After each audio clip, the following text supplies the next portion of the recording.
And in this case, we will take you through the fundamentals of money itself. All right, so I got a message from Vishnu at the beginning, maybe having some issues. So, all right.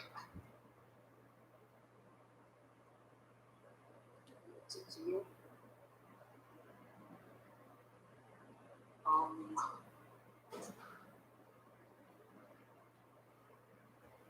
All right, so these are the topics that we're going to be covering. So in the first, I guess, session, we will basically cover the economic aspects of money, right? Like a basic question is, what is money? Like to understand what money actually is. And then we're going to go through the evolution of money, like how money has evolved over time in the past 5 to 6,000 years.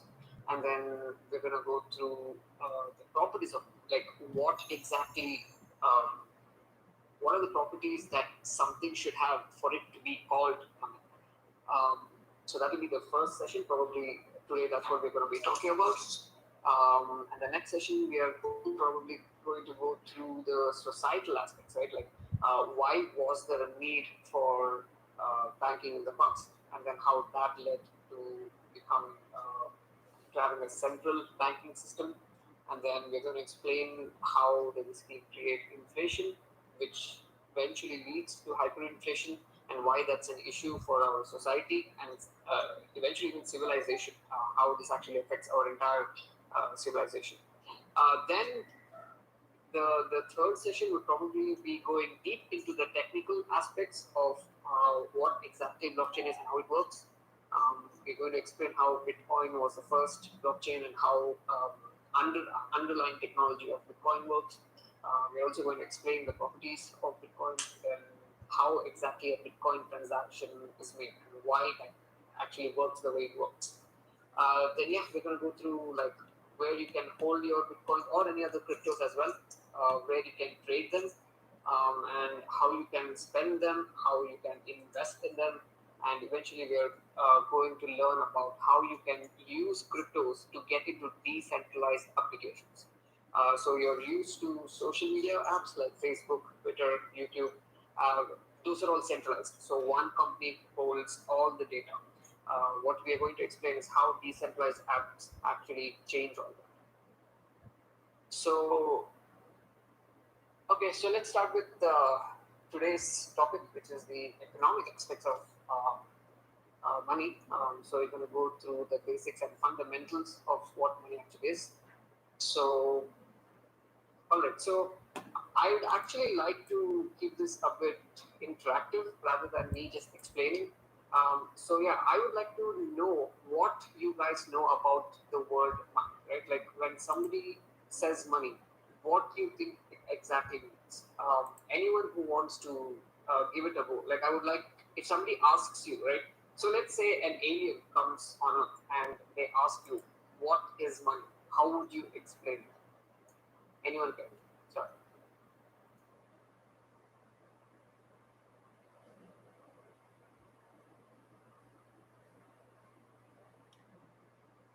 No one wants to explain what money is.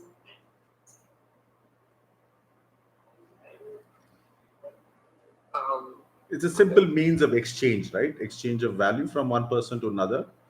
And the money. Except Vikram. Well, I was giving the basic. Okay. So I'm hoping that. So, Romat, I would tell my idea of the whole. Sure, yeah. I think what I understood about money back then. So basically, it's because there is some value when I say when I pay to a vendor, or I could get some goods and services end of the day, right? So there is some power and acceptance in and around me. So that was the power of money which I understood. All right. So basically, what you mean is you use it for exchanging for something. Right. Right. All right. Okay. Anyone else wants to have a go?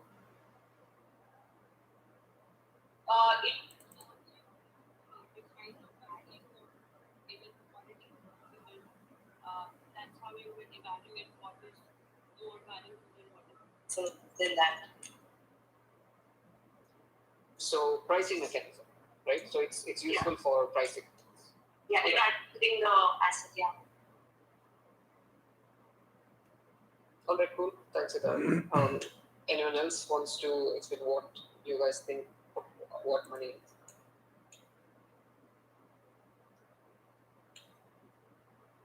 If no one wants to, you can just ask me to continue.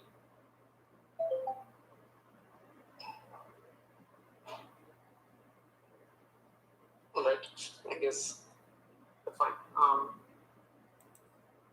So yeah, in general, like in the most basic sense, what money is, the word what money means is it's just information on who owns how much of.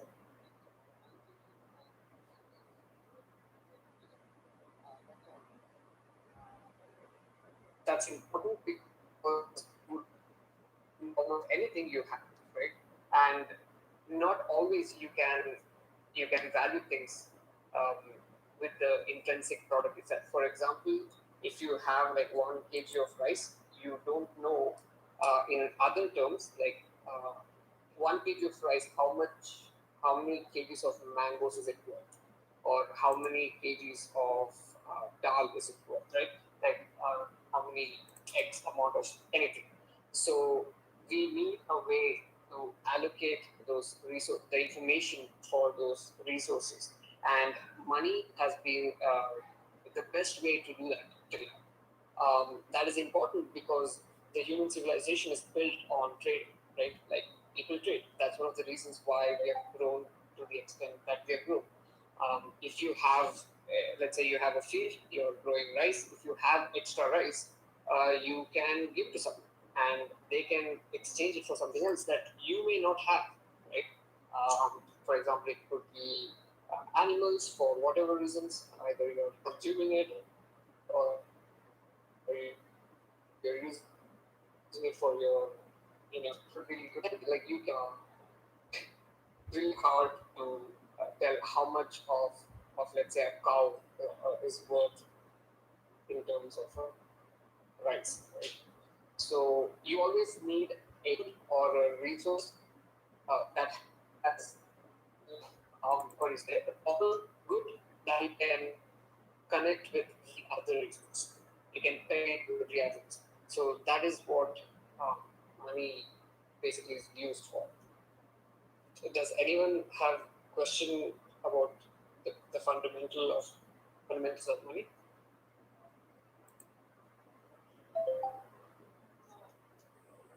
No, I can add something to it though. Just Sure. Yeah, right. kind of like offshoot. It's like talking about evolution of species. So if we see what money has enabled us to do of sorts, that as a species we are able to collaborate in scale, right? Now, if you think about any other species, like chimpanzees are also able to collaborate, but then they're able to collaborate, up to members of like 40 or 50 maximum, right?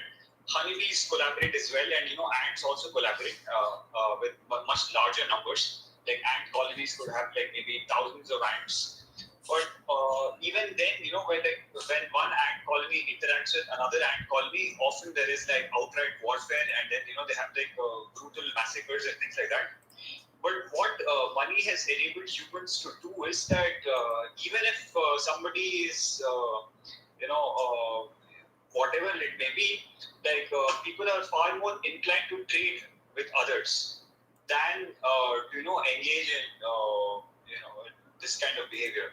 And what this has done is that it's basically sped up the process of evolution, and it's a way of creating networks, because what it creates this trust in a thing. And even if you meet somebody, like the way chimpanzees collaborate is that they have trust in each others because they've been living together as part of a tribe, and each member in the tribe intimately knows every other member, and they have different relations. They might like someone a lot more and like someone a little bit less, and they might hate somebody else and have all those kinds of things. And it is on the basis of that they carry out their transactions. whether it is to give a banana to somebody or take away the banana. But humans, on the other hand, have the ability to say collaborate with other humans that they have never met in their life. And this is happening because we are both putting our trust in this thing, whatever it may be, whether it be seashells or gold coins or paper units or digital units. But the common thread is that we are able to place our trust in a thing, and it is this thing that is allowing us to collaborate with beings that we don't personally know. Yeah, that's about it. You can take it forward. Yeah, basically, in the fundamentals of economics is demand and supply, and we all know that humans have demand, whether it's food, shelter, land, whatever it is, right? And but we don't know at what point of time who has what kind of demand.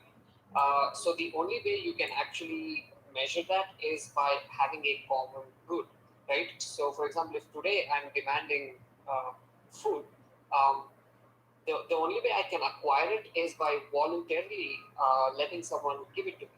Now, why would he do that, right? The only reason he would do that is because he would get something back in exchange, right? Uh, Now, whatever he's getting back in exchange may not be his demand for that day.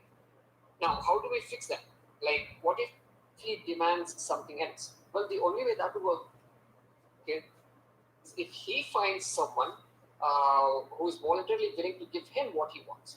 Now, there is a disconnect here, right? Like, as Vishnu said, at scale, this is really hard to do because it's really hard to find people at a given period of time exactly the ones that you want. So it's better to have one common good that everybody else can exchange for a specific good. So now,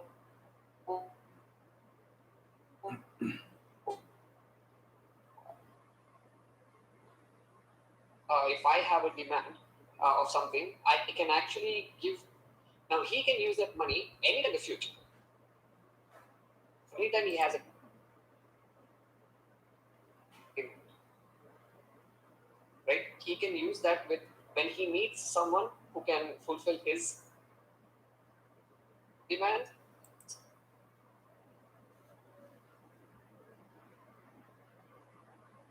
He can give the money to him, and then the money would pass on third because it has some of the other problems. So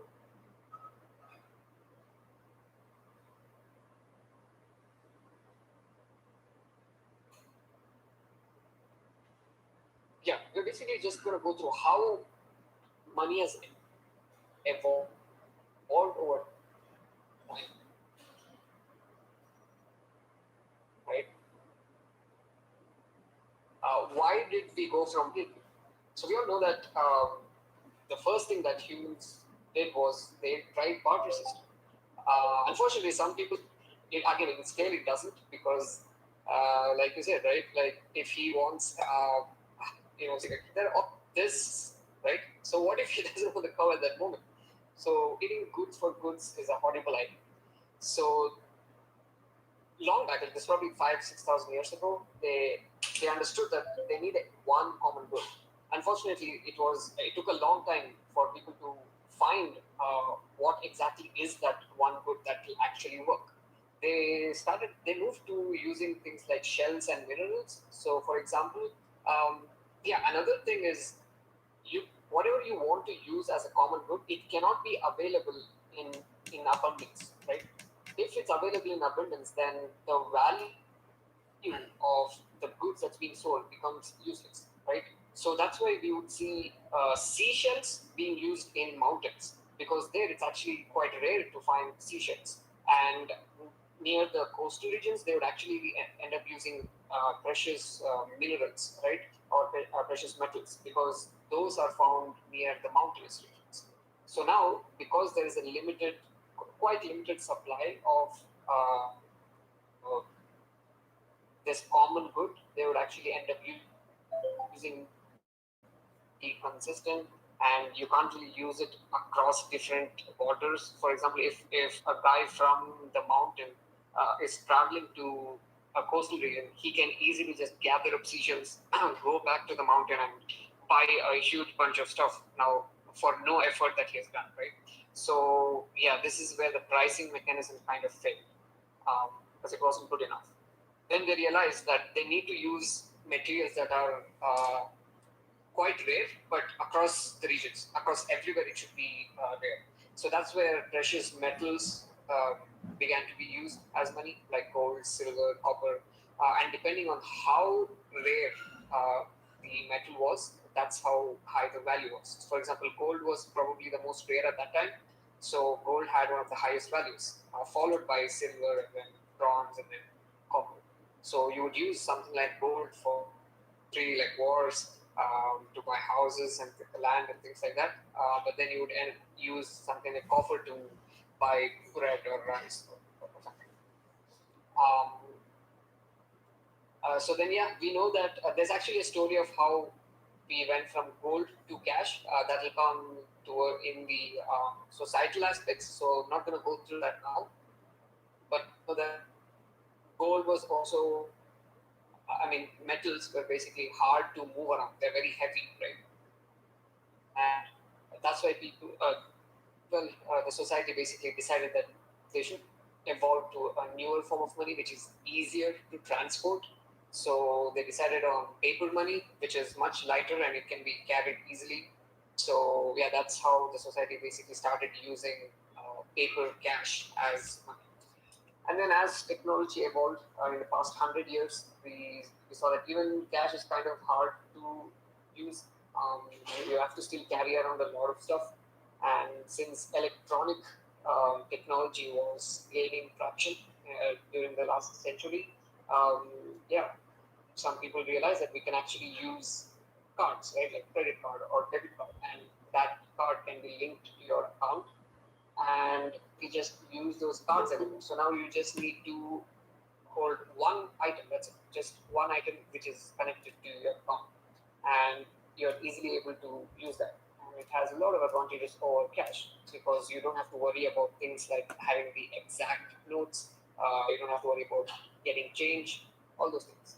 And then we move on to today's shitty internet banking that we have that doesn't work most of the time, but again, it's still better than cards, I would say, because you don't even need to have a card. In this case, everybody has a phone or a laptop or something like that. Not everyone in the world, but you know that. But yeah, without even having any physical device, through the internet, you're able to send and receive money across the world. So as you can see, what's happening over time is the amount of things that you need to hold is getting lesser and lesser, and the usage is getting higher and higher, and the distance that each money can travel is getting larger and larger. So yeah, anyone has any doubt regarding this, or Vishnu, do you want to add on something? No, I think it's probably later on we've added some section, where we can talk a little bit more about the transition from gold to paper and also Yes, like asset currency to fiat money. So we'll probably cover that a bit later. All right, Vikram, do you want to add something? Well, I can just add a small point. Well, you covered it mostly everything. There's just one section where we move from meeting people in person to now that we're doing it online. Gold, even though it is like the most superior form of money people have ever seen, and that we still hold that as a great value, still doesn't cut at the time when we know we are doing most of our business online, and suddenly gold becomes a little bit useless when we are trying to move value on the internet, right? So gold cannot be moved around. So that's when we are trying to use the support of your credit cards, which are actually never made for the internet, but I guess they are becoming a little bit more useful. But if you see, better than credit card, what we've built in India is a UPI system, right? The UPI system is one of a kind that is India has built, and I'll go around and I'll after in the midst of this conversation on the course, I will tell you a little bit more deeper what our finance minister holds, how UPI is so useful in India, and how much she's interested in allowing crypto to be used as experimental payment systems for us, for Indians, to be global. But yes, that's where this one for small transformation is there, that we need now something to be on the internet. And I think the ones that is built by the banks are really sluggish, is because the brick and mortar system that they have built through the banks that we use as a payment system is very slow compared to how we have the internet for communication. Say similar to how post office cannot support the way that we communicate online today. In future, banks will never be able to sustain or support the kind of value transfers that we'll do online. So crypto becomes a next level of use case where uh, probably in few years down the line we will realize that without crypto we just wouldn't be able to live. All right. Thanks, Vikram. Yeah, so before we go on to the next slide, I have a question for everyone. So basically, we have explained certain things about money. We have explained what is money, but the next question that I have for you guys is, after understanding this much, is what do you guys think are the properties of, like, for something to be called money, right? What properties should it contain? Who can answer this question? You can just have a try. You can just try that. Store of value, unit of account, Very right. medium of exchange. Yes. Well, probably have to explain. But anyway, so go ahead. Yes, fungibility is also a very good point. Thanks Those are to right. Batman. Anyone else wants to try?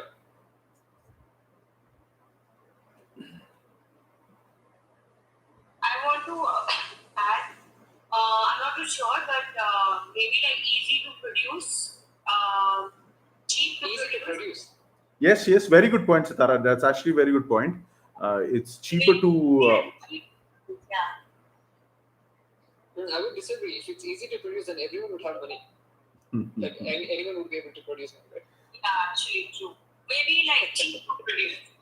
Maybe for a system like how India as a system have to produce some kind of money. If we had to produce paper, I think we will need a lot of paper. In that form, yes, it will be cheaper to produce a digital money for Indian government than a paper money, because then we'll be cutting a lot of trees for that. For that reason. Okay. Anyone else? Definite number. Right. Yeah, fixed amount of numbers. Yes. Fixed supply. Yes. Yeah, I think accessibility. I mean, not accessibility. It should be accepted as exchange. That is one Right. property. I feel. Okay.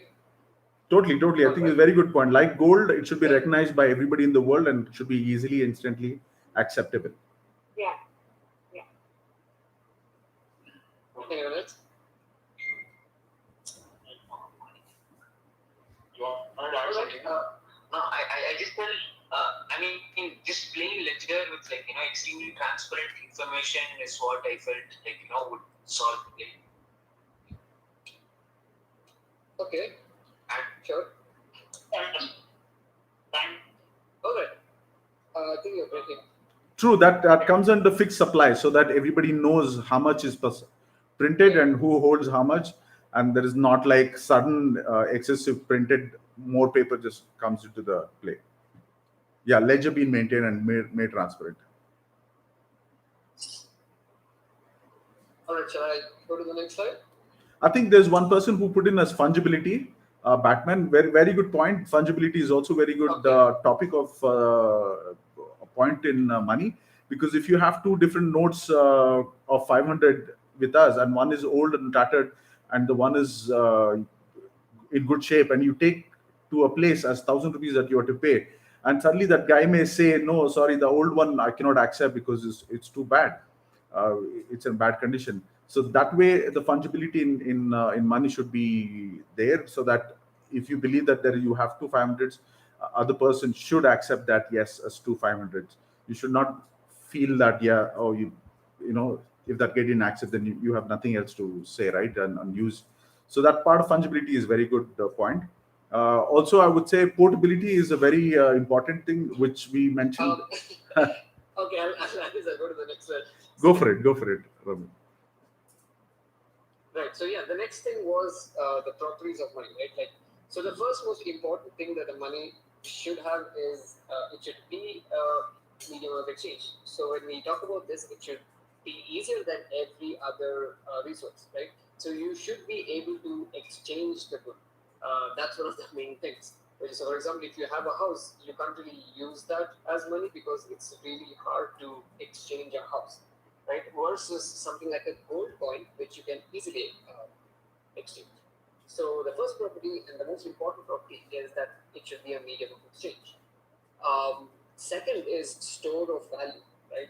So it should actually store some value over a long period of time.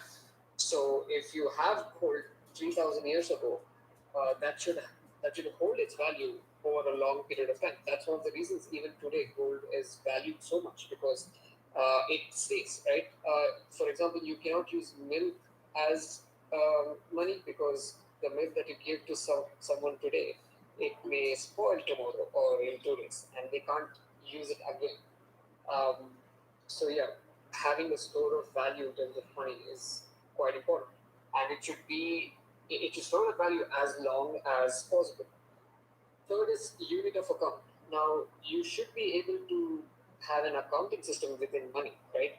Um, when it comes to gold, you can actually make it into a coin, and then you can engrave the unit of it, like 1 gram or 10 grams on top of it. Or if you take in terms of paper money, you can actually write like 10 rupees or $100 on. So that is what unit of account. So each one should be able to be easily recognized as what exactly was the value that it holds. And yeah, as others said, portable, it should be as easy as possible to um, carry it around. Like cash is way more easy to carry compared to gold. Card is easier to carry compared to cash. So an electronic medium is probably the best that we know today. Yeah, it should be divisible, right? Like if you want to buy half of something, you should also be able to give half of the money, right?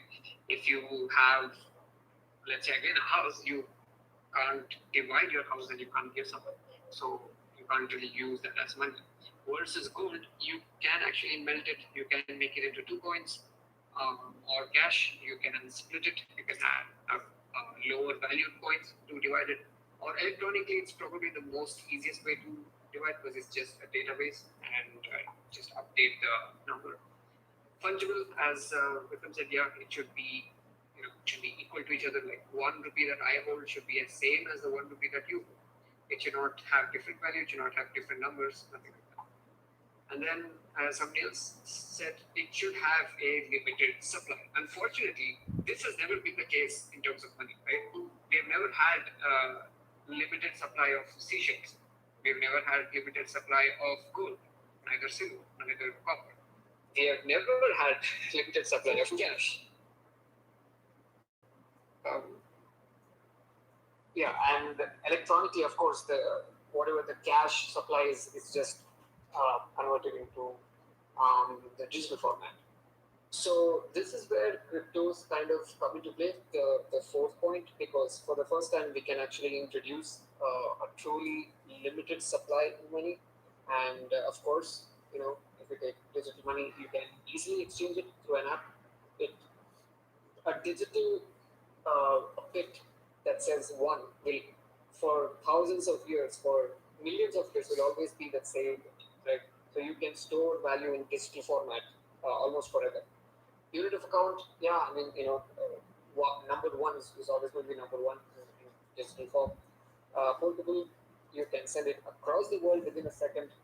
Divisible, of course, again, since it's just digital format, you can have point 0.5, point 0.6, whatever it is.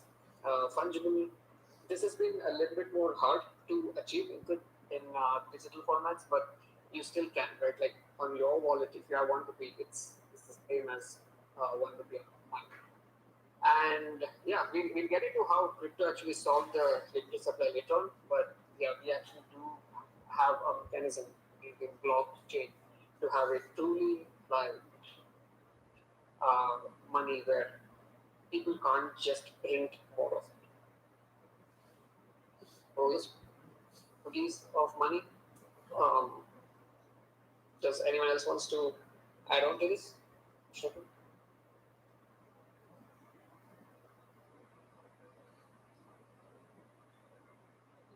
No, I think you covered everything, Romit. That was very well done. Maybe a Alright. small point of durability is something that crypto does much better than any other form of money that we've had. It's very durable, means that it lasts for 130 years. That's what it was built for at the time when Satoshi built Bitcoin, the very first cryptocurrency. And with future, many people are building many things, and it's cheaper. And in terms of durability, it's very well, going to last forever. Unlike the paper and any other form that we had before, had its own shelf life. Uh, Compared to that, crypto, tops it.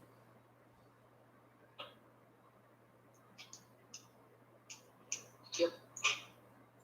Yeah. Maybe I'll add something. Sure. Yeah. So with respect to Indian currency or US currency, so I'll tell like what is their bad and with respect to these 3 points. As a medium of exchange, it is even it is often happened in like digital payments, especially that banks they blocked some crypto exchanges 2 years back because banks didn't want crypto to come in, and so it's like not a proper medium of exchange, the current banking system. As a store of value, governments can like in Indian currency supplies when like US dollar supplies means supply is increasing, so the supply the dollar is increasing, the value is decreasing. So that's why you can buy like 100 rupees just 1 liter of petrol now, but you could have bought more like 10 years back. So it's not a good store of value to store it in cash. There is Indian currency and US currency as a unit of account. Unit of account. So, like we would like to think in terms of money often. And if you think like I have like 100 rupees and its value is decreasing, so it's not a proper unit of account. As a unit of account, we want to have it like this: the 1 liter petrol is like this much rupee, like stable price. But we don't have stable prices because we have high inflation. So yeah, these 3 points I wanted to make. Yeah, to add on to that, yeah, no currency today is actually a good medium of exchange because you can't use rupees in any other country. You have to exchange it. Uh, yeah, so it's only limited to within borders. So yeah, I mean, cryptos again solve that as long as it's widely adopted. And the reason that that's the case is because it's actually controlled by the countries, right? Like each country has its own money, and they don't allow anyone else's uh, currency to be used. Like if you're talking about a global civilization, why wouldn't you allow people to trade in whatever they want to trade, right? Like if I want to accept dollars, what's your problem in not allowing me to do that? So that's another issue we have. Um, so yeah, I guess that's it. Yeah, another thing is like demonetization. It was more clear the 3 points that that we don't own the currency, we don't own the money. Government own our currency also.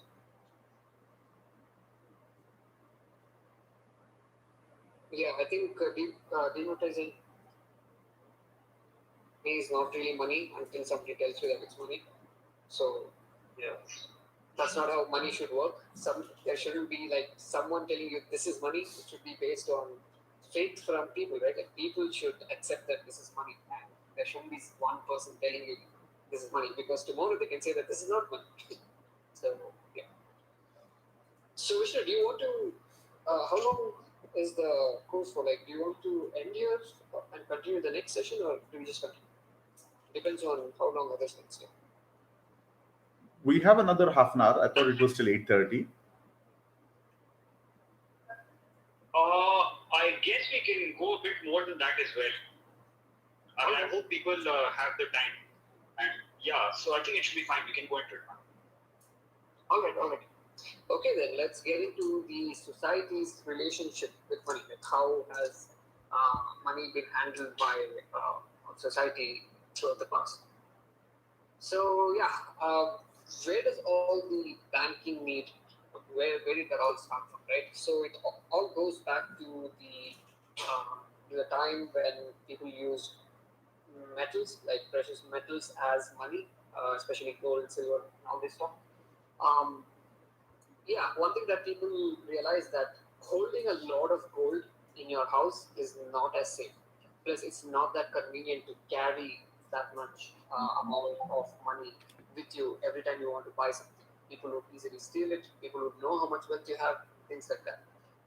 So certain individuals came up with an idea to provide a service where they would hold your gold for you, right? They would keep it safe, like they would have cards, they would have all kinds of services to provide to you, so you can deposit your gold in them, and then they would provide you a receipt saying, okay, this amount of money has been stored, has been deposited by you, and then for that service they would take a small charge. So they called banks, which was a legitimate at the time, which was actually reformed because of problems such as theft. Yeah, since we wanted to, uh, transfer the money across a large distance. For example, like from India to China, if you wanted to transfer, if you wanted to do trade, it would be easy for one central authority to make regular rounds between banks so that it transfers the money instead of you funding over to it. So that was another thing that they offered another service that could, and yeah, they will give everyone a receipt, like a paid receipt. Okay, you own much in a bank which you can withdraw whenever you like, right? So that was the original money. So the gold that was held in your banks was the original money. Now, what happened was slowly people started realizing that, let's say we both had the same bank account and I'm buying something from you. Now, instead of going to my bank, withdrawing my gold, and then giving the gold to you, and then you would go back to the same bank and deposit the gold again. The banks realize that, hey, why not just transfer that receipt that you have, right? Why not just transfer the receipt? It means you're transferring the ownership of that gold, of your money. So this is where the banknotes start popular and would give banknotes in different numbers, like 1 rupee, 10 rupee, 100 rupees. So it's easier to transfer the ownership of the gold that you had in the account. And then banks would collaborate to basically maintain each other's business. And that's how we moved from to paper. Now, the paper itself is not money here, right? The money that is a tool that you have in your bank. It's not paper. What happened over time is certain individuals came up with a very brilliant idea where let's keep the gold to ourselves and let's do the people, the papers you're registering, yeah, that doesn't represent gold that in the bank. This happened in the the Central Bank of America for the first time, where they basically said, um, it's basically called the gold standard, taking of the cash, the physical bit to the gold in your bank, called gold standard. So what the Federal Reserve Bank did was, you or any the gold you have and not yours anymore. We will keep that gold. Now you guys exchange paper among yourselves. So that's what the birth to it, which begins basically the demise of gold today. Because now what they can see, so as much papers as they want, we need to have gold back with each paper. Since they fixed or forced everybody to get governments basically now they have in create money out of thin air and use it for whatever they wanted to use it for.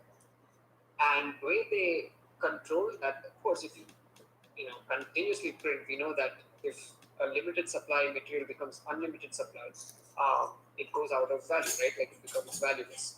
So they basically bring about things like interest rate. So they would control how much money is being printed every year.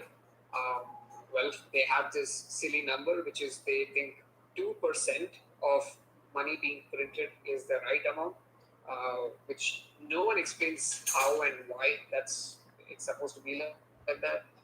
But not all countries do it this way. Like for example, India itself prints more than 6 to 7% every year. They don't usually maintain 2%. It's just few countries like US and maybe UK that maintains 2% and below. So what they're basically doing, I doubt even the US does that. I think they printed almost 40-50% of their currency supply in the last 12 months. So that's during COVID, yeah, but like it's really much like yeah, I mean that's also exponentially going up, right? Yeah, that's right. The power of compound interest, right? Or it adds up. Don't realize, but yeah. So what they're doing by creating more paper money is they're making everything else that it's supposed to be goods, right? So this is where money. This is why money was born, right? Like the paper money should have represented values and all the other times, right? Fruits and vegetables. But now because there's more paper, item relatively same, so each item is now more, right? Because there's more paper in circulation. So the ecosystem are more as that and take it, right? Like the amount of like the amount of goods. And that's why the price it looks like the prices are rising over time. But technically what's happening is the money that is being used is actually losing value. It's becoming more and more valueless. Like the seashells in the coast, like there is so much of it, so you can't really use it as much. It's the same thing when it comes to central banking. They create unnecessary. It's called inflation. So they basically inflate the supply, and thus the prices also inflate over time. And another thing that's been happening from the past century is most of the money that gets printed goes directly into the stock market through the banks, right? So they give it to the banks basically start buying stocks of companies. So that is why even in a situation where people are struggling, like right now, you see that stock prices are actually going up. You would wonder, like nobody's working, nobody's actually earning like before. Yet who's really investing in this, right? It's just it's just to create this artificial sense of growth that our country is doing this amount of this good, right? Like we are doing 2% or 5% growth every month or every quarter or something like that, and that's directly going from printing money out of thin air into stock market, um, which are real companies doing real stuff, right? Like whether it's digital or actual goods and services that they're selling, and all of them are being affected. They think that people are buying their stock, but it's actually banks just buying up um, all their the share of the company with money that's created out of nothing. So yeah, Vishnu, do you want to add something?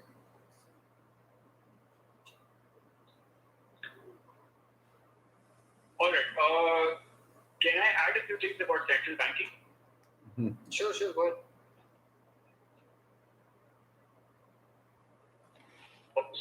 So, when America was getting its, when it was like,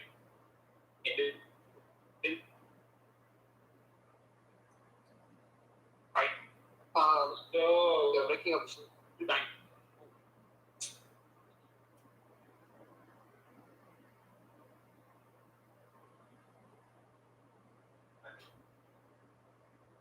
Vishnu, you're breaking up. Is it audible or? Yeah. Now it's audible. All right. Good. So, when America founding fathers was Arizona, so one thing is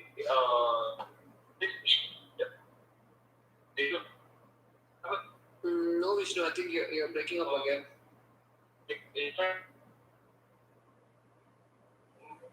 Okay. You're breaking up. How about now? Go ahead. Okay, so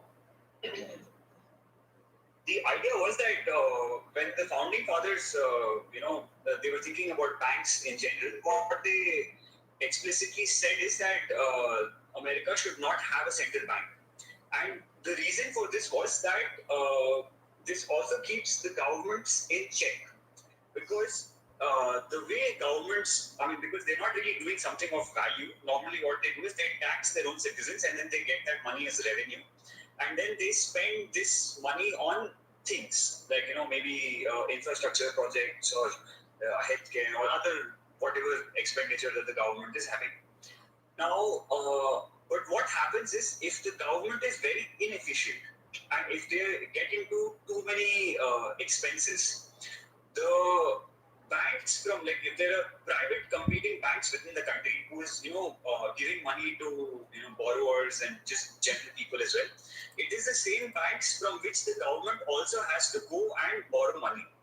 And these banks will see the performance of the government, and if the government is spending excessively and the banks feel that there's a possibility that the government might default on the loan that I'm giving them, they would increase the interest rates for lending to the government, or they might even outright refuse to the government, saying that, hey, we're not going to give you any money. And what this does is, this keeps the government in check, and it keeps a check on the size of the government as well. And because one of the most expensive endeavors that any country can engage in is warfare. And so this is also something that is kept in check by not having a central bank. And which is how, like, for many centuries, like, they did not have a central bank. And the Federal Reserve was actually created in 1913. And this was done very secretively, and the way it was done is that they were people who had immense amount of wealth and very huge influence, and they created this whole media perception that the banks are very evil kinds of things and they need to be regulated and controlled. Now, it is the same guys, the same bankers themselves who own the media companies were giving bad publicity to the banks and giving this thing as if there is a need for a regulatory authority. And in great secrecy, all of these things were discussed. And then the Federal Reserve Act was passed in 1913, and then the Federal Reserve was created. And the thing is, at that point in time, the dollars were still linked to gold. And then what happened is, as time progressed, we had World War I, and most of Europe was decimated because they had bombed each other's. And what happened in this situation is, America had supplied just different kinds of things, ammunition. Yes. I think it's important to mention that. Is it audible or not? Yeah, it's audible. Yeah, it's audible. But I just wanted to mention that I think it's important to mention that the Central Bank of America was set up after the following year, the World War I started. So one of the biggest wars known at that time started right 1 year after the first central bank was set. So yeah, go ahead.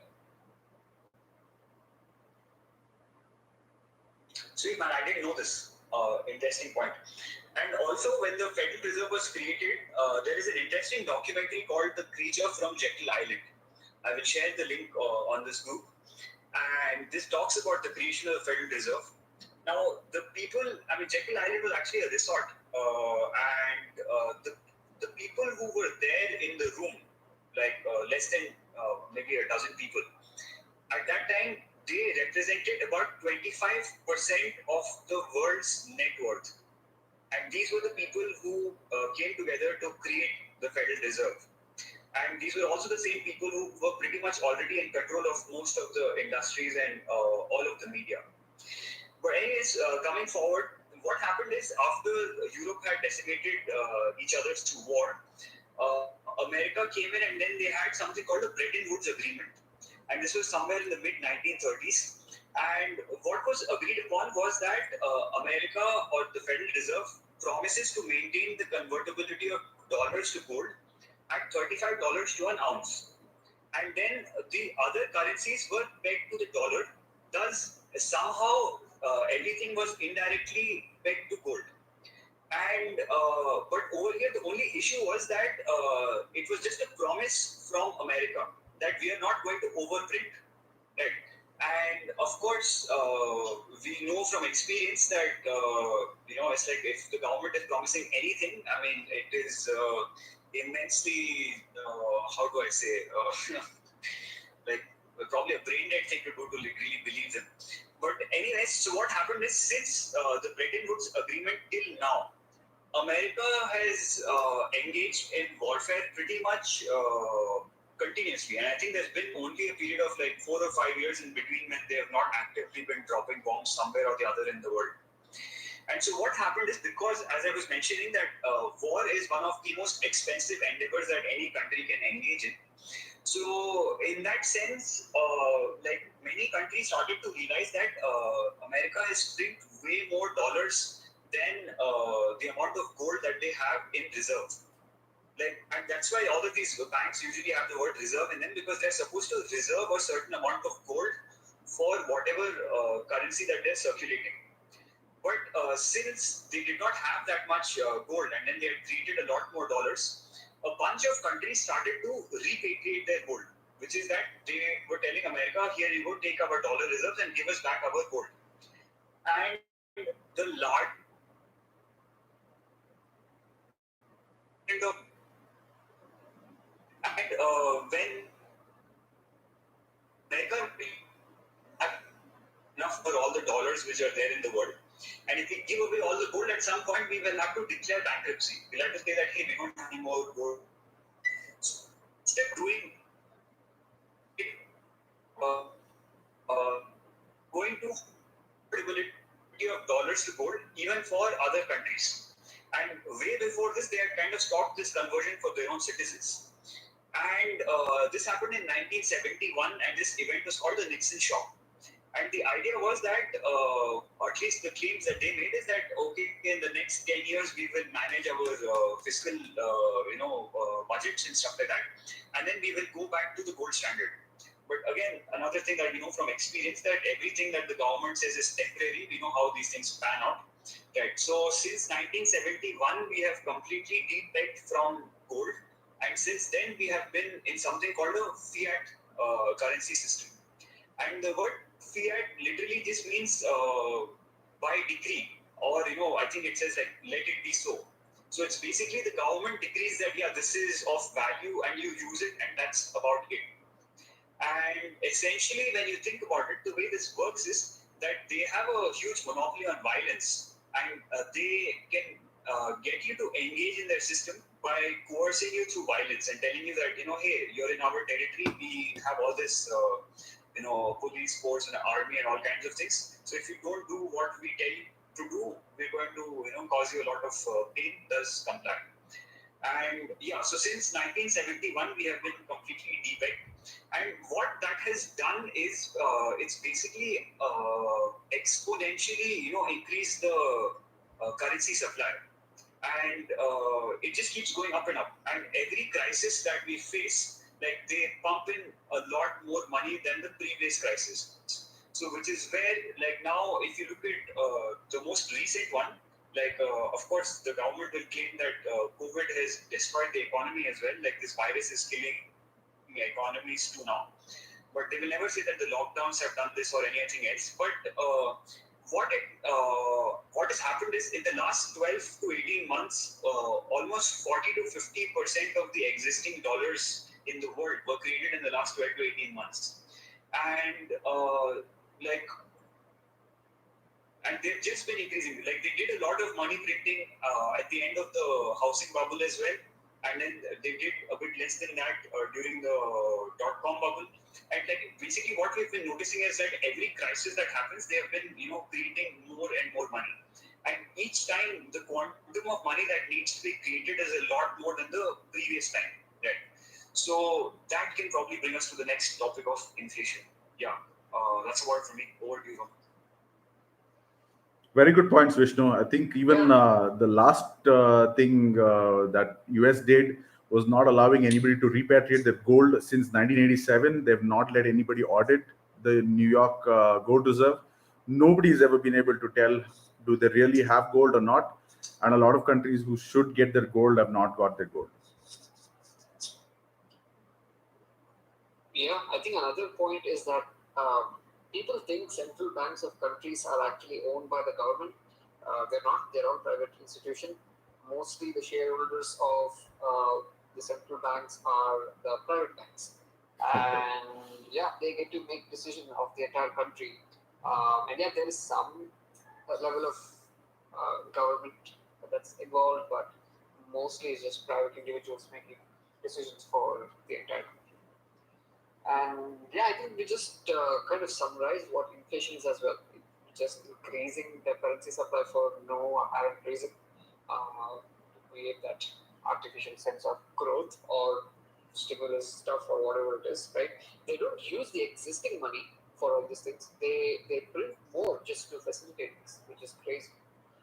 And one more thing, what it does is now you know that, well, some people know that their money at the end of the year is going to be worth much, much less, right? So, ideally, if you print 10% of the your currency, whatever you have, is worth 10% less, right? So, what does it promote now? Like it promotes you to spend it immediately, right? Like whatever you earn for that month, you spend it. You buy stuff, you buy your new phones, the newest iPhone, the newest TV, whatever it is. You keep buying it every year because you know that if you keep your wealth in cash, it's gonna continuously go down. That's another thing. That's another bad thing that inflation um, causes. And yeah, since money constantly keeps going down, you always and prices always goes up of items. You right now you need to take debt for almost everything. Right? You want to buy a car, you go into debt. You need to educate your kids, you need to go into debt. You have some medical treatment, you need to go into debt. And that's because most of the just general prices are rising so much compared to the income. I guess this image is what fits this description. That yeah, you will end up taking way more money from the banks and stuff in order to be able to purchase or fund your activities. Yeah, so well, we know that inflation in small scale is bad, right? But what happens if the same thing's happening in large scale, right? So right now we're just talking about 5 to 10%, but as Vishnu or Vikram said, like they've been printing a lot more than that recently, and we have seen this happen from history, which is few countries have created way more inflation. We're talking about like 40 to 60% inflation per year. What it always leads to is something called hyperinflation, right? So basically, at this point, there is so much currency supply in the country that it becomes worthless. Like you cannot count it anymore. There's so much. Like for example, it happened in Germany when they were asked to pay for the so-called crimes committed for World War One. They had to basically pay like billions of dollars or something, and they didn't have that much. So what did they do? In order to pay off other countries, well, the countries that won, they actually started printing more. So they had to print so much money to pay off that fine, basically, that there the German francs at that time became worthless. People could not count anymore. Even to buy like a loaf of bread, they had to carry so much cash in a Wow, I never knew it happened in Germany. I was only following some of the African countries where they carry bags and bags of money for a loaf of bread. no, the German franc. Okay, so after World War One, what was that agreement called? Vishnu, I forgot. Um, yeah, the Treaty of Versailles, right? They basically America, UK, and all these France. They basically got the German the leaders inside a train or something, and then they basically told them to pay X amount because they caused so much damage from World War One. And yeah, they agreed. Of course, they had no other choice. So the way they paid off is they could not just sustain, right? Like the amount of interest that they had to pay every month, they just were not having that much economic activity, so they decided to just print more money to pay them. Yeah, that basically caused a huge hyperinflation where at one point per day the inflation was like 1,000,000% or something like that. So Wow. what it means is today if you could buy bread for 1 rupee, tomorrow it's worth 10 lakhs or something like that. 1 lakh or 10 lakh. That was the situation. About this, it's happened to a lot of countries. It's happened Argentina, Austria, Hungary, Zimbabwe, Sudan, Kenya. Like there are so many places where the governments have printed so much money that the money has become worthless, and we are seeing that happen right now as well. That's exactly what's happening with the U.S. dollar. Looks like the U.S. dollar is the hegemony that it has, right? The monopoly that it has over the world is coming to an end because there's just too much of it. The reserve banks have printed so much that at one point all the countries will realize that there's just too much dollars and it's not really worth as much as people used to think before. Yeah, so that's what hyperinflation is, and every single fiat currency is subject to this. If you have a country or reserve bank that has now print as just the one, they will do it and they will print it.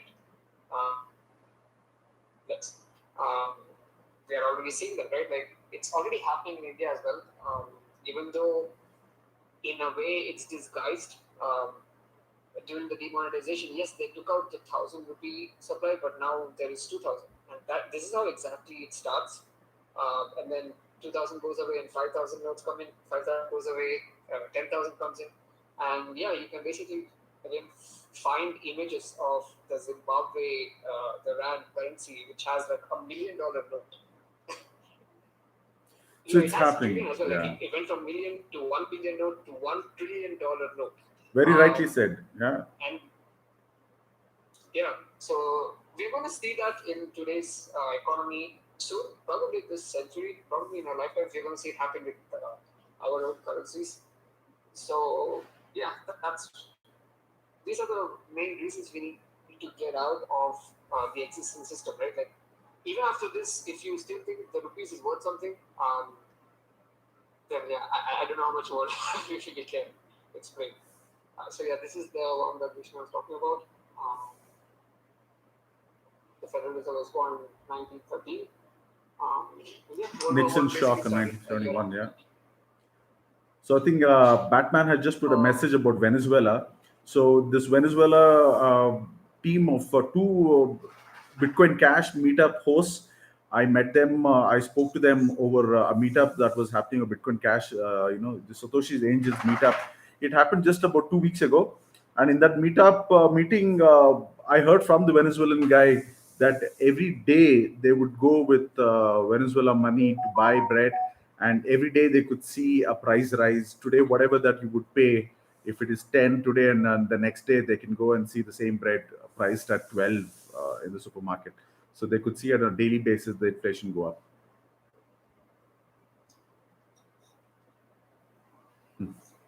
Go on, Yeah, Rohit. I guess that's it for the basics. The next is about how the blockchain works. So maybe we can go to the next session. I don't know. Yeah, I think for this we can take some questions from people up to what we have spoken, and the time limit. Then we can probably start with the crypto part of it and blockchain part of it the next week.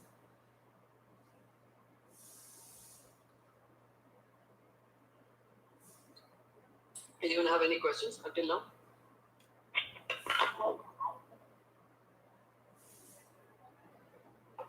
Go ahead, Carl. Go ahead. Now, let's say US is a lot of money, US is spending a lot of money. Who is deciding what's the value of these currencies? Because who decides that okay, this currency doesn't hold value anymore? How is that decided? You mean globally or in a country? Globally, I mean, they also even in US they have to transact, right? With the currency. So now when they transact in the currency, who decides the price of what this currency is? Now Whoever has the whoever has the biggest military, they get to decide that. Yeah, it's That's highly what makes manipulative. So it's manipulated from the US. Recently, what has been happening is because US printed up to 50% more than what they had in the last 1 year alone, India also had to go ahead and print it. Because of the Indian printing, now what US does is they try and manipulate the pricing of Indian rupee versus US dollar. And because we do not allow them to do it as much as they would wish, they make a claim that India is trying to manipulate by the media, of course, because media is controlled by them. But it doesn't happen that way. It's the US Federal Bank and the Federal Reserve team and the directors, they sit and manipulate the pricing. One of the reasons how they price it is to their advantage at all times. So the US dollar, they call that it's very pricey. When they want to buy products from abroad, from outside US, they use that. But when outsiders, like any other country who's holding the US dollar reserve, wants to buy something from the US, they put in a lot of regulation saying that, oh, you cannot buy, the paper is worthless. They kind of mean it that way. They don't say it because if you see, they don't want that money back to come back to the country and give their good products out, because they can print that money themselves. So they don't value that money that others hold, but they value it a lot when they hold it and print it at a level you won't believe. The last year in 2020, corona, beginning of the corona pandemic, that happened. They made Donald Trump read a document that came in the last minute when Donald Trump was giving a speech.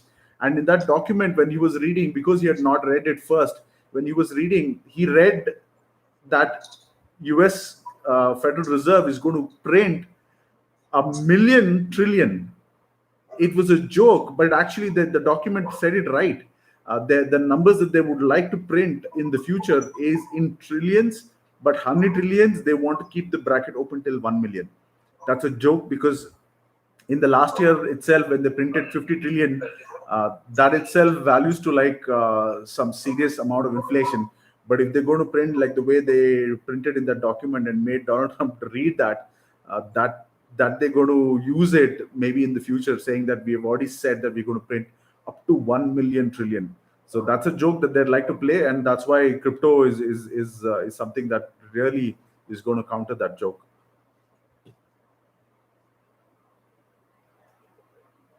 So it depends on how they negotiate the value of a currency with the other country. Yeah.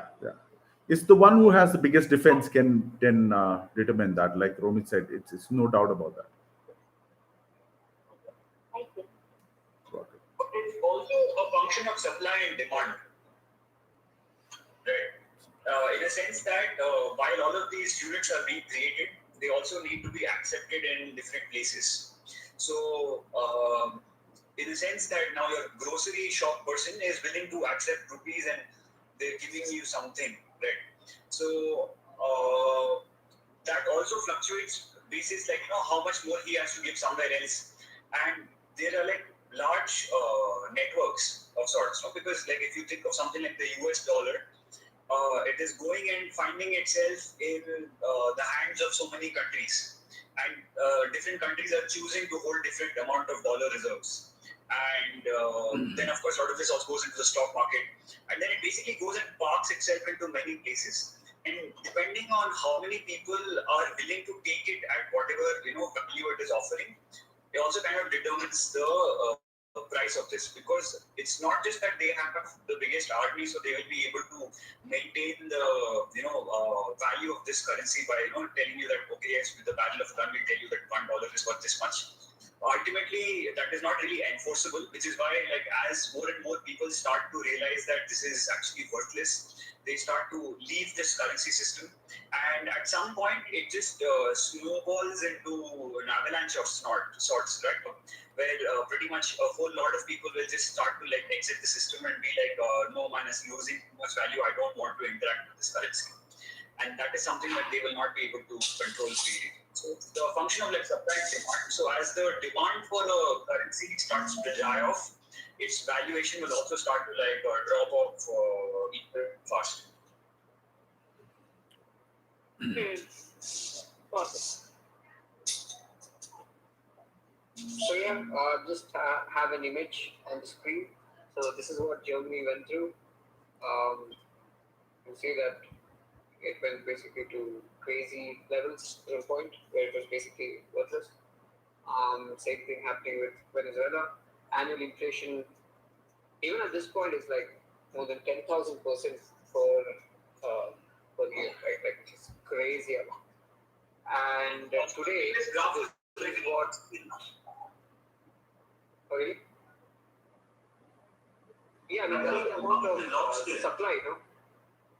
But this is the amount of supply, no? Compared to what it was before. Yeah. So this is the same thing. This is the same thing with US as well. We can actually see this chart. This is the amount of annual supply there is today.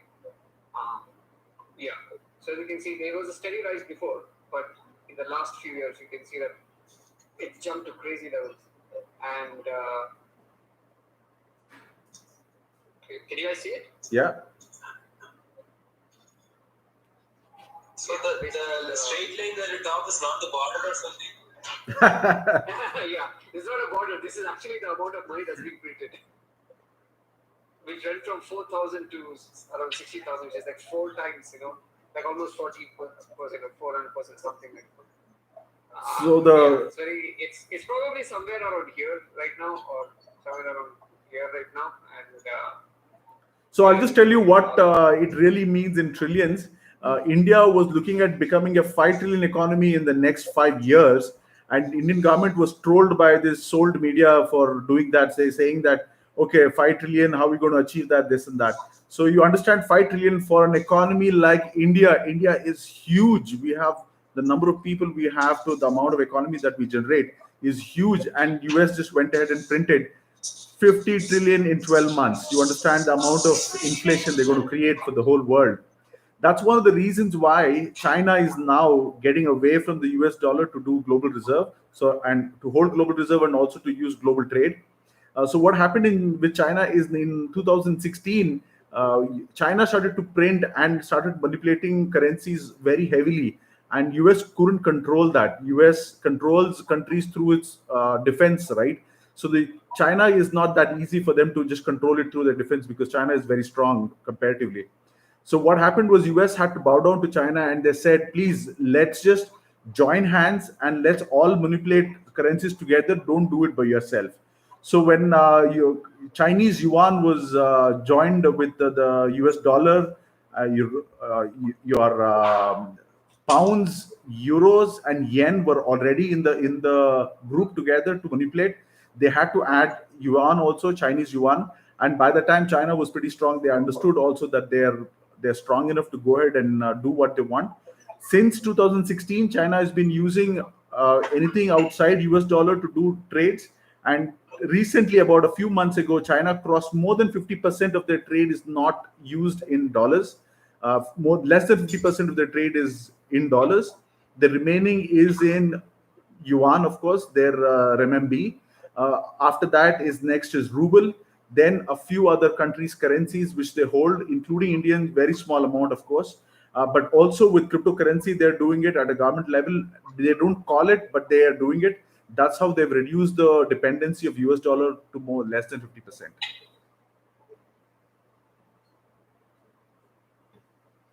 It's just a matter of time when they completely take it off. Then all other countries will also learn from it, and when they start doing less and less use of dollars, eventually that will go out of the window. Before China, of course, who tried to do it was Gaddafi and Saddam Hussein from Libya and Iraq, and eventually they had to be taken out, right, in different names, saying that they were holding defense, whatever that biological warfare equipment. Nothing they had. The only reason US went ahead and killed those two guys is because they wanted to use gold to do global trade, because they had sufficient gold. Libya and Iran actually. So America uses. Yeah, they wanted the seeds of democracy. Yeah,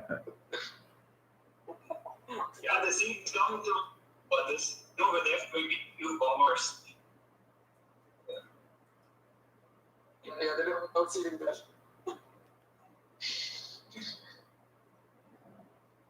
You have oil, we have democracy.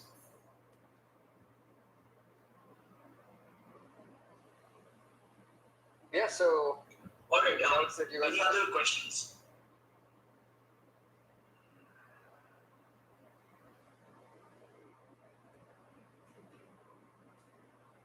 Maybe I'll add one more point. So, the money printing also happened by the British. British thought of their currency, and India was like Mahatma Gandhi was like, no, enough of salt tax and enough of currency tax. We won't use British currency, and then we got independence, and then we had Indian currency with Mahatma Gandhi's photo, and yeah. So, it's like this is like a very non-violent approach to like corruptive practices by the government. It's like cryptocurrency is a non-violent approach.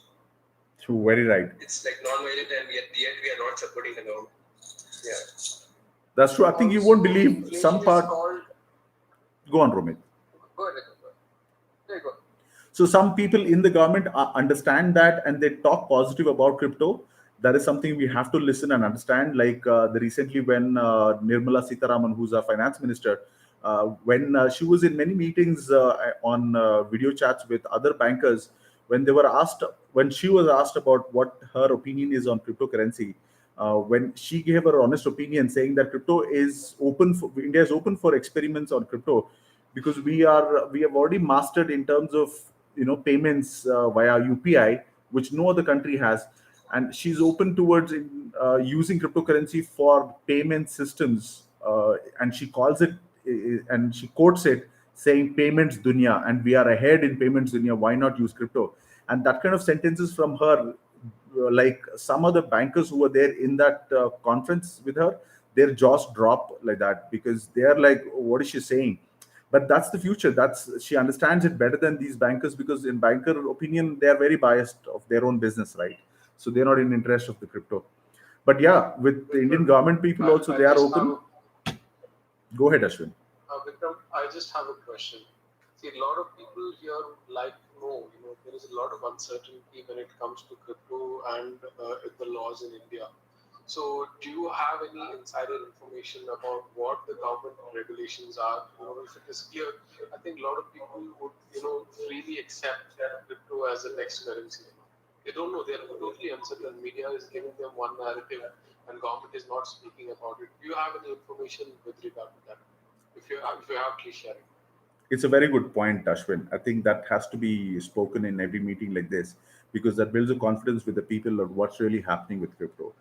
With my complete experience meeting many RBI guys and bankers in my past 10 years of meeting these people, because I was called by DSCI, Data Security Council of India, and NASCOM to explain them what is Bitcoin and cryptocurrency and blockchain. I've been always been pro and telling them the interest with people who are government employees under RBI, they're very open towards it, because they understand this is a technology and it's a future of money system. But some bankers don't understand it that way, is because like in their interest it is killing their business. So they kind of push their narrative towards the media, and media kind of brings their narrative before the government's narrative. For that reason, media is not giving the right narrative of what cryptocurrency is going to be in India. Like from the point of government's view, most senior position people are open towards cryptocurrency. They like cryptocurrency to be in India and to be used by the people. On the 1st of January 2014, there was a thing made by the government clearly that cryptocurrency is a wait and watch, is going to be on a wait and watch policy, and that is exactly what it has been on since then till now. It is still in a wait and watch policy. No serious regulation of banning crypto is ever going to be made. The previous banning was also by RBI only, not from the government. That's one of the reasons why Supreme Court threw it out of the window and said RBI does not have the mandate, because it doesn't come under money. We've not regulated it to say anything. I call it myself personally as as a resource of the world. It's a great resource for Indians also. Why shouldn't we use that resource to be global people, right? When I was living in England, when I used to see my neighbors start a business, they would never consider their business as a local business for only UK. they would always imagine their business to be global. But in India, we don't imagine our business like that. It's because we have a great Indian economy in front of us. If we serve that, that itself is pretty good. But the idea that we do not imagine our business to be global is because our banks don't support us like that. To be easy to, send and receive monetary system or monetary value.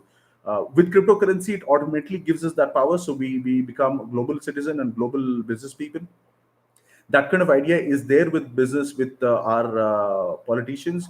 Some of them I wouldn't watch on everybody, but there are some key people who are there on the top who believe that cryptocurrency should be around in India and should be regulated, not banned. That's the future. Definitely, that is 100% from me. Crypto is not going to be banned in India, because in India we have more smart people than anywhere in the world, and Indian smart people do understand that there should be an equal playground for everybody. And only media talks about it. If you understand what I'm saying, media gets funded by a lot of people from outside India, including guys like George Soros.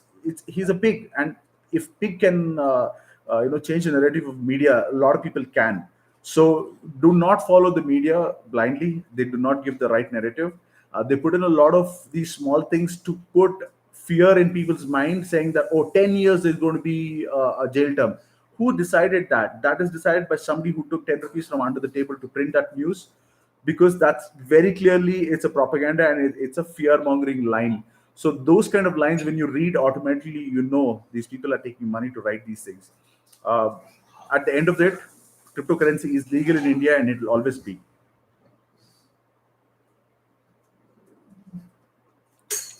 Thank you. Hey, Vikram, I want to ask you something on that. So you said cryptocurrency is always going to be legal.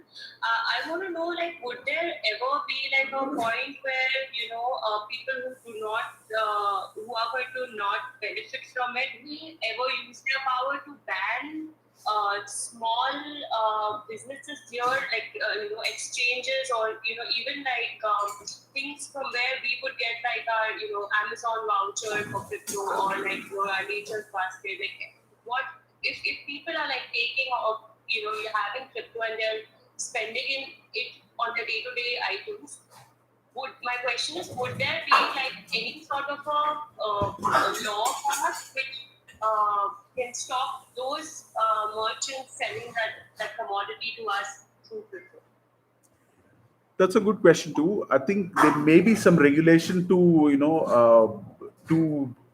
regulate the way we use and how much we can store and things like that. But when the regulation will come in place, automatically it'll become a legal entity, a legal way of using. So the regulation may then be changed to allow bigger players to come into the crypto space. So eventually we will see crypto taking over the payments world, or the asset class, and those kind of things. But it's a slow process. Yes, the first step of regulation may come in and regulate some parts of it, but till the regulation is there, there's no fear, of course. But when the regulation is there, the idea is to improvise on it, and the pursuit is to make the regulation more pro towards crypto day by day. Okay, thanks. So I have another question to that. Now you said that there can be regulation as to how much crypto a person can spend. Now, how would someone keep a track of how much someone is spending from their wallet?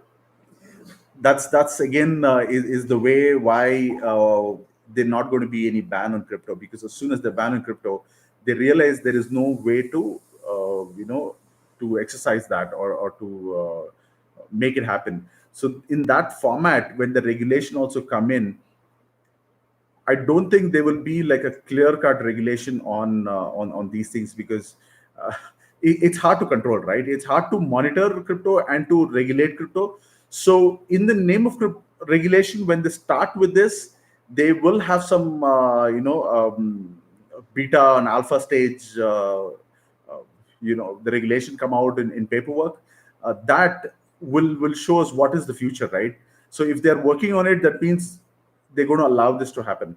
So when they start working on it is when they realize how to monitor it, how to control it, how to regulate it. It becomes harder and harder. So eventually get more relaxed and more open.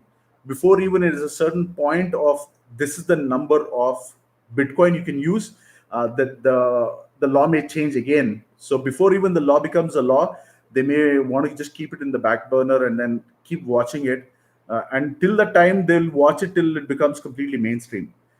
Because if you see with crypto, it's very very hard to regulate with the numbers itself that we are talking about. How many to allow and how many not to allow itself is a hard question.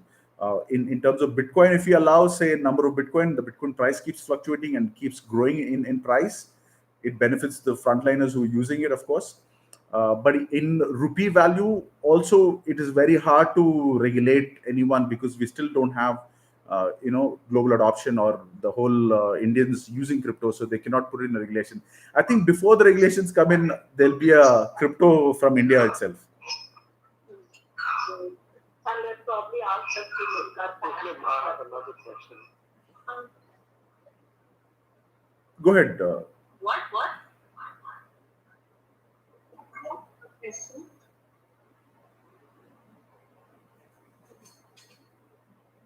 Vikram, I just have another question.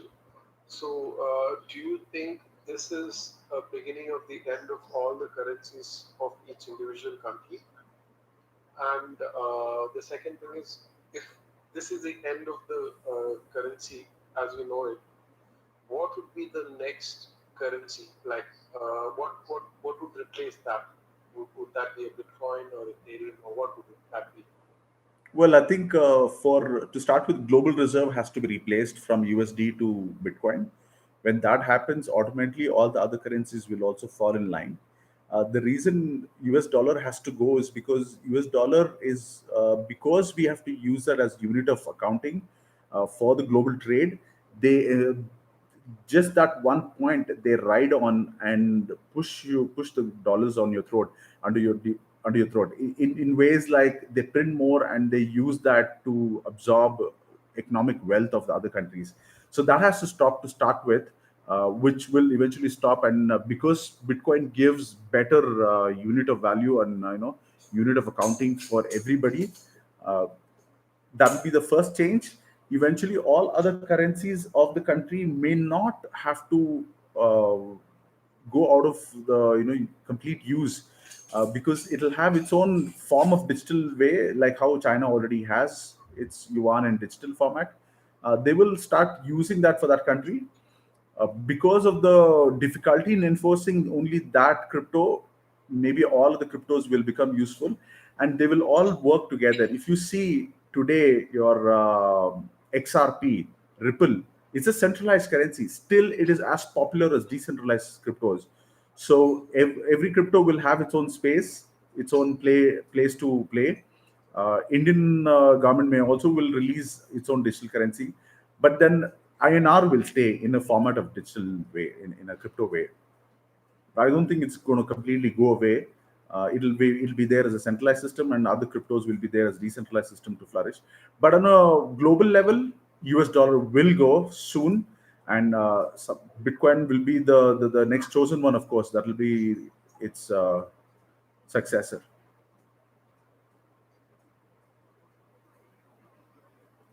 Thank you.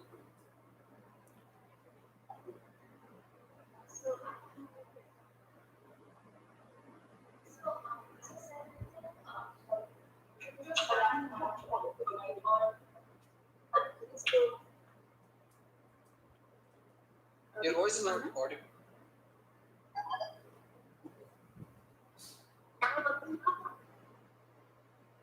It's echoing.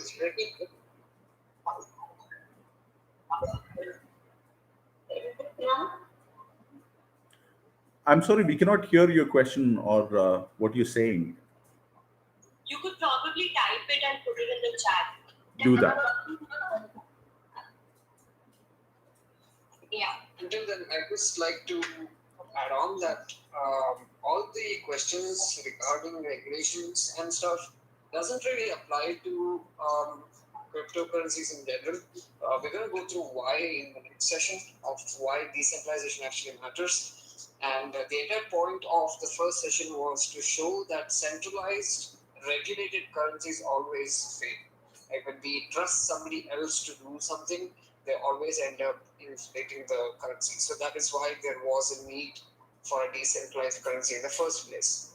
And yeah, I mean, again, we're going to go through why it actually cannot be stopped and stuff. So the point of cryptos is that we need a money system that's not controlled by any government, a company, or a group, um, and that cannot be regulated.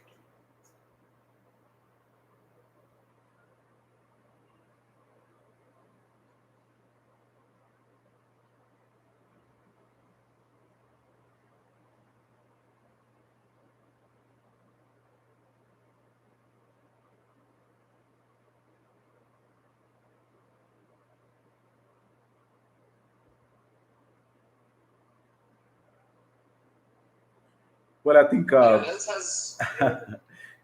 yeah, it was pretty good meeting, I think, and we covered most of it. I think the question is here now. Suresh Krishna, is that the same? No. Yeah, Arantika has put something. Yeah.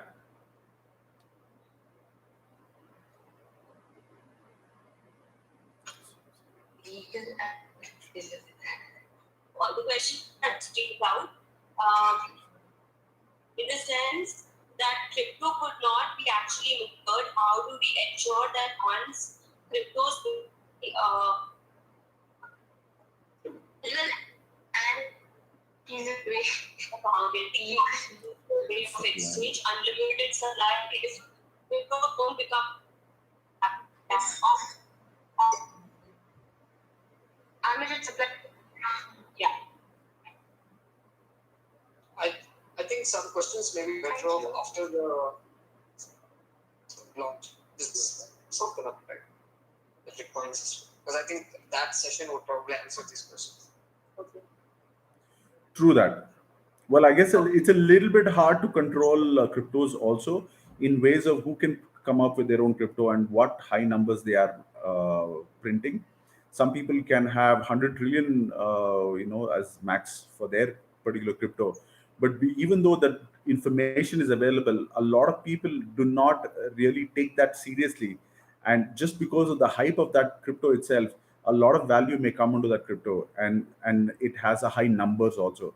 So some people who has smart idea of printing lots and then publish or promoting it well may get an advantage of their crypto. If you see, that's how our previous systems have been. We're not able to stop anyone who's storing and hoarding black money. In ways, crypto just allows everybody to have kind of black money for themselves. Uh, if you see how many years we've been talking about trying to stop the black money in Switzerland, we're going to stop everyone. We're going to name and shame, bring them from there to here, and use that money for Indian development. Never happened. Why doesn't it happen? Is because it's all part of the parcel of our system. It cannot be stopped anymore. That's what I am able to believe in it, or realizing. So because we're not able to stop the black money and those people we cannot stop, it's just that that kind of a system through crypto has been allotted to everybody now, and it becomes like black money playground for everyone.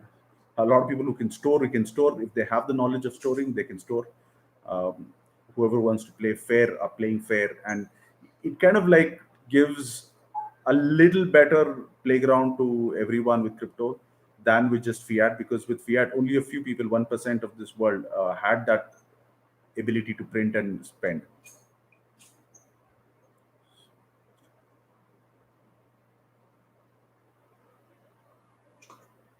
So there is one big corruption or big manipulation that is happening with fiat is the guys who are able to control or print more, with the other friends of theirs who are directors of the other banks like Goldman Sachs, JP Morgan, Citi, uh, Wells Fargo, the chairmen of that or the owners of that combined together. They are printing this, and they are building something called an income and wealth gap. The bigger the gap, the easier they can control the masses.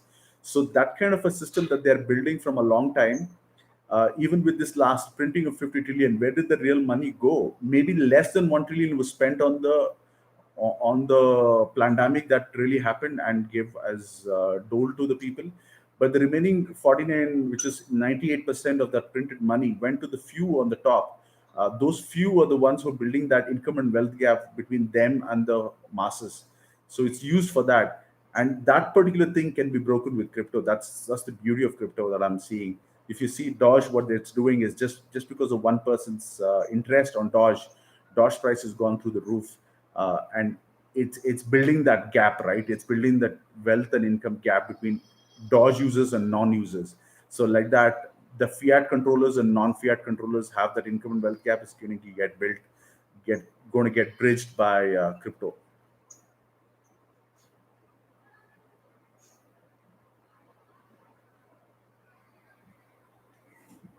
I hope I've taken all the questions. If you think is specifically you want to know more, write down. And anybody else like Vishnu or Romit can also take that.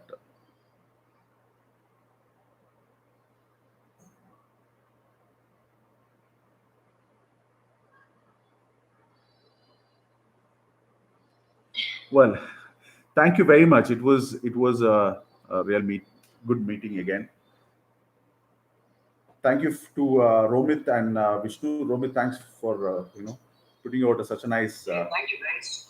It's pretty good. Thank you so much, everyone. Yeah. Hope to see you guys again in the next session, which is where we'll be explaining the crypto part. Hope you can explain how everything works and why you should instantly switch to crypto. Yeah. See you all. See you. See you soon. Bye bye. Bye-bye. See you. Bye. Good night.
Hi, Prashant. Hi, sir. I know about that book. ಇವಾಗ ಮುಗೀತು ನನ್ನ ಕಾಲ್ ಮುಗಿದ ತಕ್ಷಣ ಮಾಡಿದೆ. I saw your message. ಏನಿಲ್ಲ ಅದು I have that book. I actually want to take it to the office and sit and understand what are the points that they mentioned. And I thought of signing it there. Just couldn't happen. That's all. ಇದು lockdown ಆಗಿದ ತಕ್ಷಣ ನಾನು ಬರ್ತೀನಲ್ಲ, ಅದು first ಅದನ್ನ ಮಾಡ್ತೀನಿ. Book ತೊಗೊಂಡೋಗಿ ಅಲ್ಲೇ ಆಫೀಸಲ್ಲಿ ಅದೇನಿದೆ ಅದ್ರ ಡೌಟ್ಸ್ ಎಲ್ಲ ತಿಳ್ಕೊಂಡು ನಾನೇ ಅಲ್ಲಿ ಸೈನ್ ಮಾಡ್ಕೊಡ್ತೀನಿ.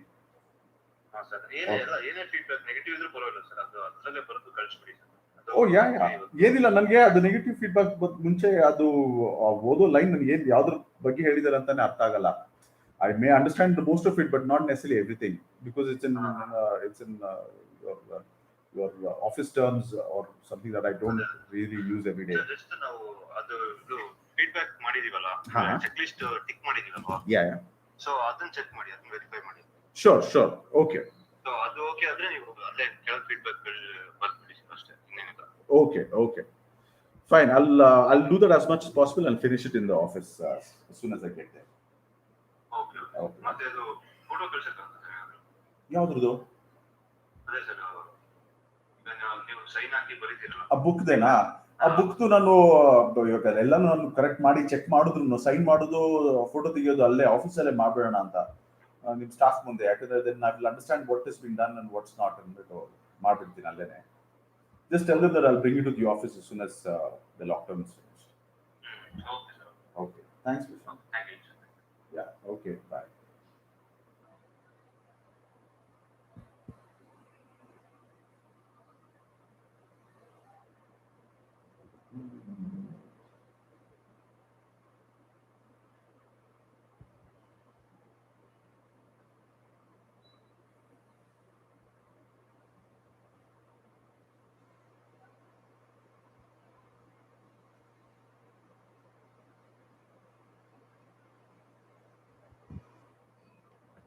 Well, thank you very much, guys. It was a great meeting, and let's cut it now.